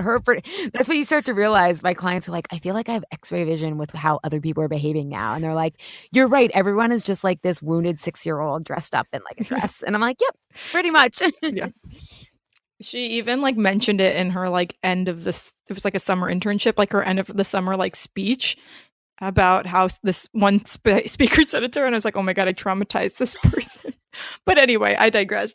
My potentially stupid question is natural light. Like if my apartment has really good direct light, do I have to be outside to get the benefits of it, or can I just be getting like light through a window? Yeah, I think it's a great question. And I think I would say the answer is both, especially Okay. morning light is so, because nature is exponential, and even though we approach health very in a linear fashion, if you get that morning light and you're outside, because you absorb light through your eye and your skin. So you need to Mm, absorb it through both areas, and especially the eye sets up your melatonin production. mm. So the more that you can be out there, the better. And so I would say, like, during the morning, get that, but then be exposed to light, during the day in your windows. Got it. Got it. It's actually interesting because I wonder from an intuitive perspective, part of my cancer treatment, because it's a skin disease, is light therapy. So I wonder if like my attraction to light has to do with, although it's probably been longer than I've had this, but anyway, Well, you I start to digress. realize, like, I mean, in this episode, Brandon talks about how even you can spot sun. So, like, if you have a risk of breast cancer, like, if you've had breast cancer, like, it's really important to get sun on your breast. And I was like, that's so Hmm, interesting. Like, medicine basically takes what nature does. That's radiation, right? Like, we radiate the breast for mm, cancer, or like I had radiation in my chest. And it's like the sun's doing that naturally in a less extreme form. So if we can just do what nature's doing, like if we can just get back in touch with nature, we then don't need to overcompensate for what nature is already doing. And it's also more toxic when it's extreme, right? Like, and I'm talking about radiation, not light right. therapy. I'm not familiar with it, but like chemotherapy and all Yeah. that stuff I was on, it's like putting nature on steroids. And so, yeah, like Western medicine is even pharma, right? They take like the replica or like the the potent part of plants and they just like jack it up 5,000% and they take it out of its root and like Hmm. do what our culture does is, reduce things to parts, but it's all based on nature. Yeah, it's definitely a totally different conversation we could have, but Yeah. I just find it so funny that that's called alternative medicine. I'm like, I'm pretty sure pharmaceuticals are the alternative. Like this is the original. Like the OG medicine was like people would pick some turmeric when they, had inflammation and that would help them. And now it's like, oh my God, you're crazy. You're gonna have like something from the earth and I could have like this thing that a person made in a lab. Like Yeah. that's way more normal. Like what? Like when did that happen? And I'm not dissing medication. I take it sometimes if I need, but for the most part, I just find it so funny that people think I'm like insane that I I take tell this herb that comes from the earth. Oh my God. Like, I tell clients all the time that, like, by the time they're done working with me, they're like, I feel like I'm in the upside down. They're like, Truth with Food, is abbreviated TWF, and it should be WTF, because my clients are not woo. They're not like they're very much in the real world. A lot of them are even physicians or doctors or counselors and or executives, and coming out of it, they start to see the matrix a lot more. And we're all still operating in the real world. But I think that's where you can change the most. But yeah, they're like, oh my God, I feel like everything is opposite day now. Like, definitely. So the root cause diagnosis or change theory that you work with, the root cause would then be in the example we've been using for you, that was accommodating your doctors in cancer. Is that what you're referring to when you say root cause? It's like where did this behavior begin? yeah. So the root cause is actually the story I had around uncertainty. So Okay. uncertainty, I had connected it to life or death. And then because I didn't change that pattern, it became, and I was no longer, quote unquote, after 5 years, things were not life or death, but they became metaphorically life or death in terms of success or failure. And so the Mm. root cause was I made uncertainty mean that I needed to defend myself and it was unsafe.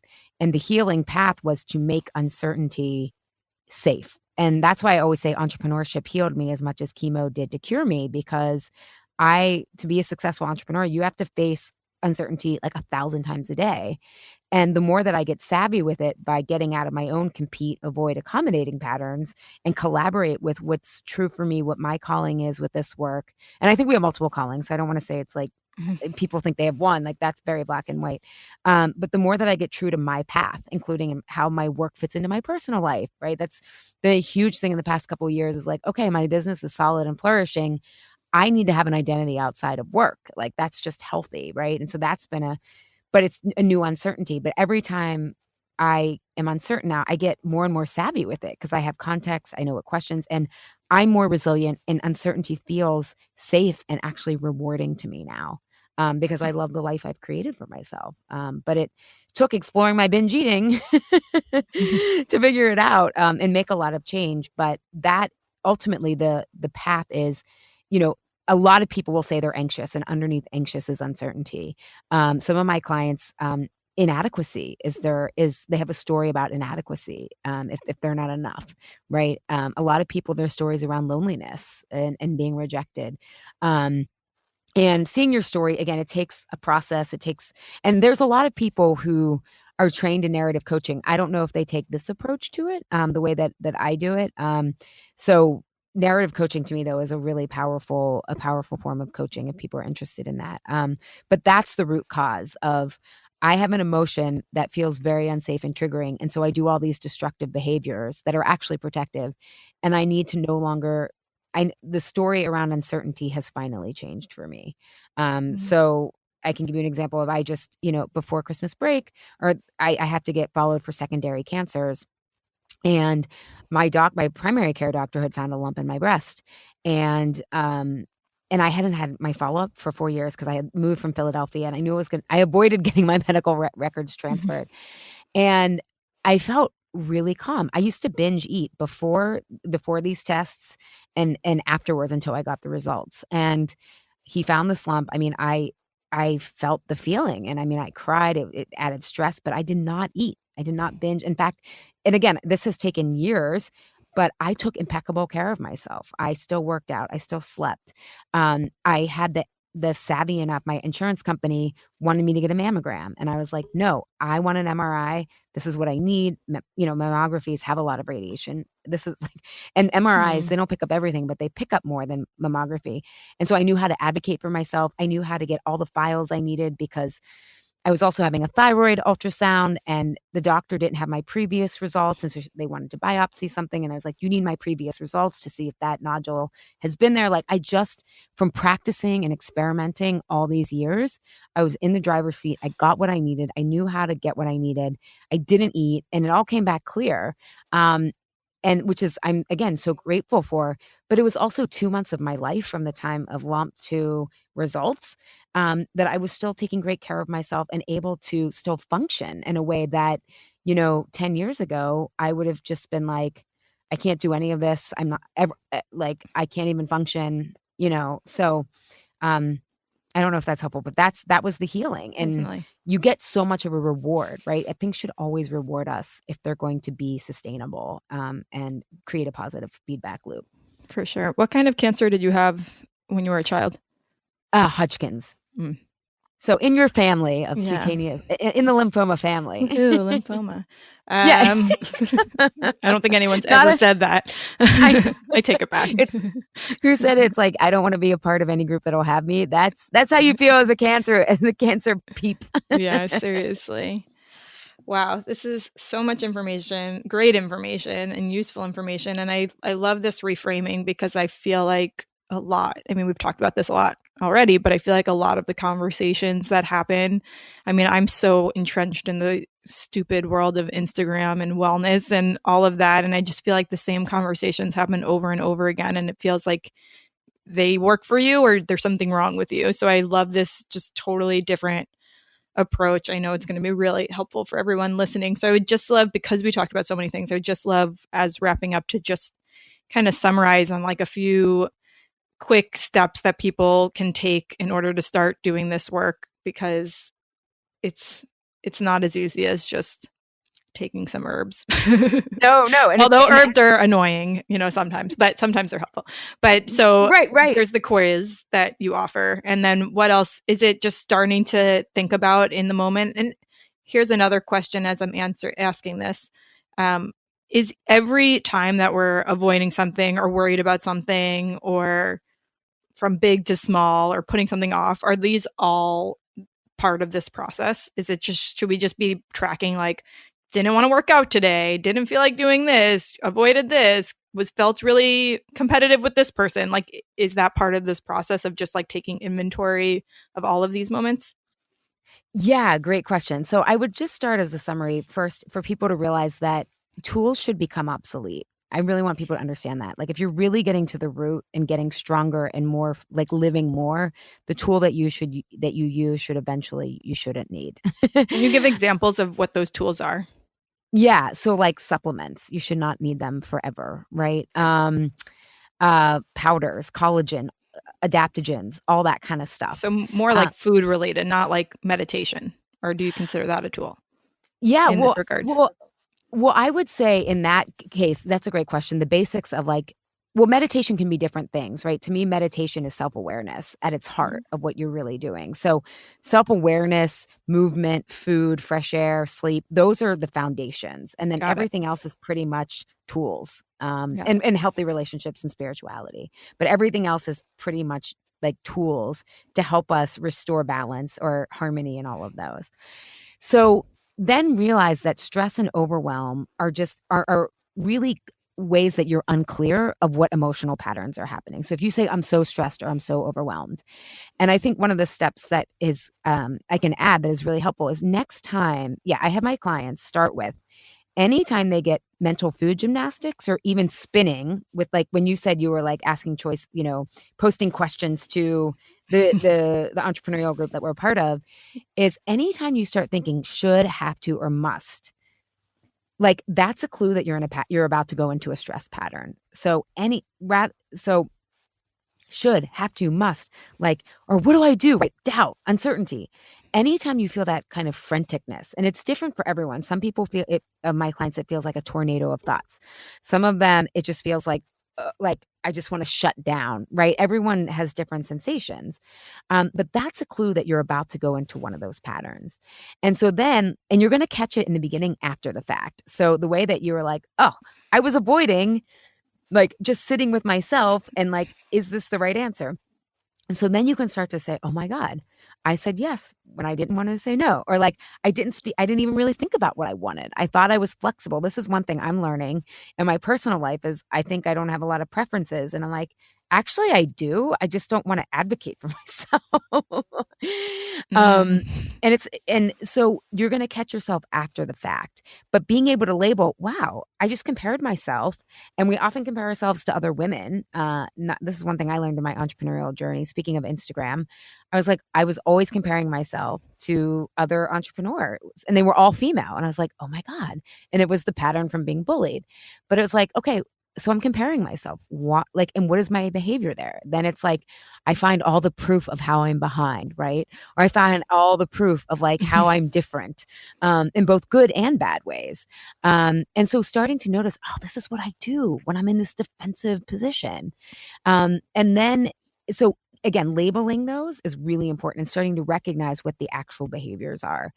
And then it's turning back into what do I need here? Right. Like when I was comparing myself to other entrepreneurs, especially their social media following, I was like, I actually don't even get most of my clients from social media. Like a lot of my clients aren't even on social media. So why am I using this as a metric? Now it's something as I've grown that I have to learn how to do, but I was creating this like stress and anxiety and feeling behind when I was like, I get a lot of referrals. I have integrated doctors and psychiatrists referring people to me. Like that's actually where a lot of my clients come from. So as you start to come back to your center, what do I need to do? Right. And maybe often it is sharing just how you're feeling with someone, not for them. That is works wonders when we just acknowledge how we're feeling and like let it out or chat with someone like that. It shifts the energy. And then getting clear on what we need and then experimenting with that to see if it really makes our life better. Wow. I love that. Is that It's helpful as a so summary? helpful. Yeah, so Okay. helpful. It's funny, actually, on my, I don't know what you would think of this, but on my to-do list for like self-exploration type things, because I often, especially on social media, get so into these like comparison of like, why is she speaking at this event and I'm not? And like all of these things. So I made, I haven't done it yet, but I made a note to make a list of the things that people might think about that of me, of like the things that I'm doing. I don't know if that's like a healthy thing or not, but just like we look at these things and you always just see the things that you don't have. And you're not like, whoa, I did all these cool things this year. Or like I helped X, Y, and Z person, or I wrote for this publication. You're just like, I don't have that. So it's an interesting, I don't know. Well, and that's part of the challenge of our culture is scarcity, Yeah. right? We are set up in a capitalistic system. And so resources are very scarce, right? People will say, oh, think abundance. And in some cases that's true, but ultimately on a deep level and as women, this is the first time we've had access to our own resources, right? So other women have wounded us, because I bet you're not comparing yourself to the dude Instagrammers, right? No. I don't think I follow any men on Yeah, Instagram. I don't think Maybe I like do either. 5. Maybe like My a friends. couple, but they're like my Yeah, friends. Yeah. exactly. But we've learned to compete with women because we had to, right? Like this was a survival mechanism. And then we've also been, as a result, we've often been wounded by them. And so when we start to realize, like, that's why I'm doing this. And I think when we can start to realize, like, there's no scarcity of what we really want in life in terms of connection and belonging and making a difference in the world and making our mark. Like, only you can make your mark. Only I can make my mark. We have to learn a lot and skills to do that. But yeah, so starting to recognize, but I did all of this. And also, again, I think it comes back to that discernment of, like, what metrics are really important to me? Did I need to go to that conference, right? Like, I was like, do I need all of these, like, Facebook followers? Like, I don't even really like Facebook. Like, so you start to, like, when you get caught in that, like, comparison, when you come back to, like, what's actually fun for you, and, like, it inspired me, like, realizing I didn't really love social media inspired me to start my podcast, Insatiable. And it's been the best thing that I love doing. I like to market through education. I'm like, okay, here's my very nuanced, complex ideas. Either this is for you or not, but I don't have to, like, I'm not great at, like, selling, because you also have to be ready to do the work that I do with clients. But I started that Insatiable podcast just with the effort of, like, this will help me get out. I was leaving New York and Philly and moving back to Pittsburgh, where I'm from. And I was like, I just want to talk to people about stuff and, like, interview them because I love doing that. And it's been Insatiable is a huge runaway success. It's been great for my business. And it's like, okay, now maybe I need to focus on social media for my next stage of growth. But it's coming from a place of, like, this is actually going to be meaningful versus I'm just doing this because everyone else is doing it. Yeah, definitely. And I totally relate on the podcast front. It's like, this is amazing. I just get to have, like, really cool conversations. I was thinking about that because I interviewed a friend a few weeks ago. And I was like, you've been my friend for so long. We've worked together on several projects. We talk about business all the time, but we've never had, like, a conversation about these things. Like, me and you may never have had, like, this formal conversation about your work or your approach. And it's just such a cool platform to, like, have a reason to reach out to someone and say, I want to learn more about what you do and tell me about it and tell me your approach. So I totally agree. Podcasting is wonderful. You should all start podcasts. I know. And actually don't. Too much competition. Yeah. Problem. Well, and that's, like, to me, again, I always look at nature as, like, the ultimate framework. And, like, our separation of nature has caused so much pain. But when we really connect with nature, I think we're here to be joyful. I mean, I think we're here to experience all kinds of emotions. Yet nature is so playful and fun and, like, joyous. And I think when we remember that, and part of that is getting out of scarcity mentality. And again, some things are scarce, so it's nuanced. Like, nothing is all or nothing. But yeah, remembering that health, and this is kind of how we kicked off, it's not about a list of to-dos. It's like, what makes me feel alive? Podcasting makes me feel alive. Being near light makes me feel alive. Right. I got a dog this year. Walking him has become one of my health tools because I freaking love him.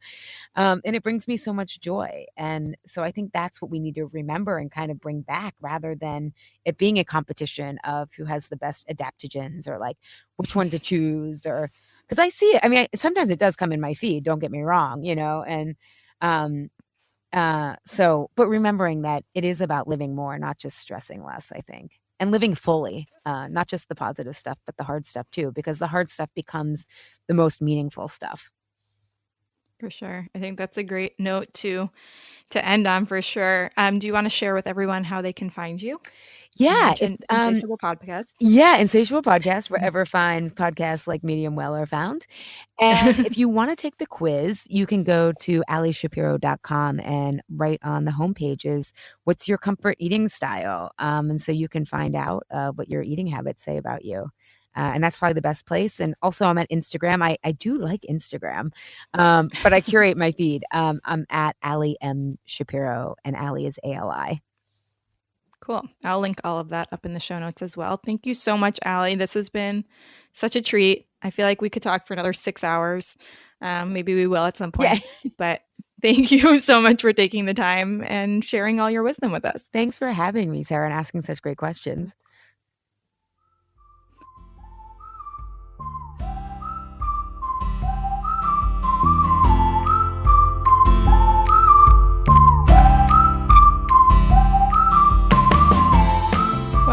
you have it, the episode with Ali Shapiro, holistic nutritionist, integrated health coach, and the creator of Truce with Food.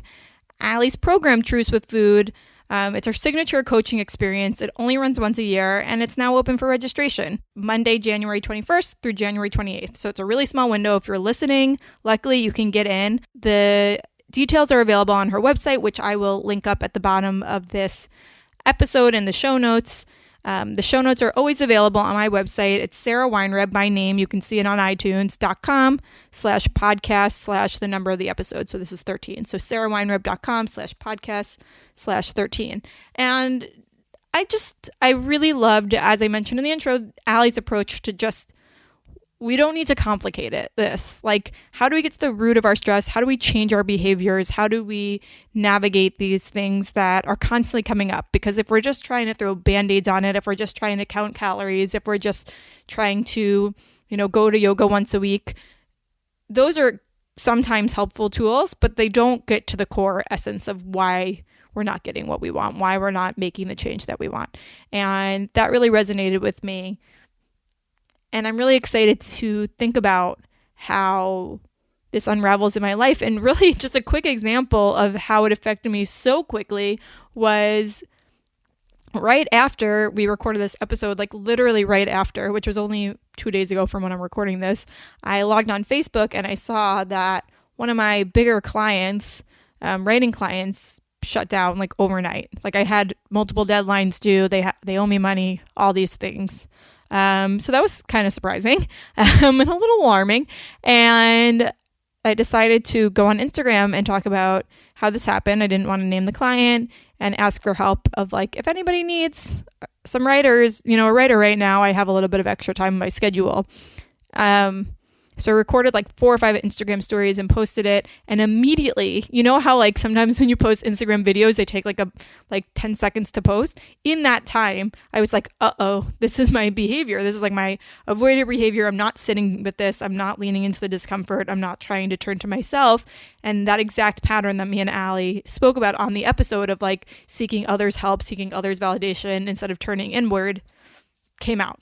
So I immediately, as soon as they posted, deleted them all, and I emailed Ali and I told her, and it was just such a helpful thing, and it was like immediate reinforcement. So I hope these tools are helpful to you. I hope that you seek out Ali, follow her on Instagram, keep up with her work because it is really unique. It's a really fresh and different voice in the wellness community and in the health community, and she just clearly is so smart, so driven, and has done so much research and has so much clout behind her. So that's our episode with Ali. And if you do love it, if you can screenshot this, tag me, tag Ali, and share your takeaway, share a pattern you're looking to change, whatever that is. If you really feel so excited about Medium Well that you want to rate and review it on the Apple Podcast Store. Is it a store? I don't really know. You don't pay for anything.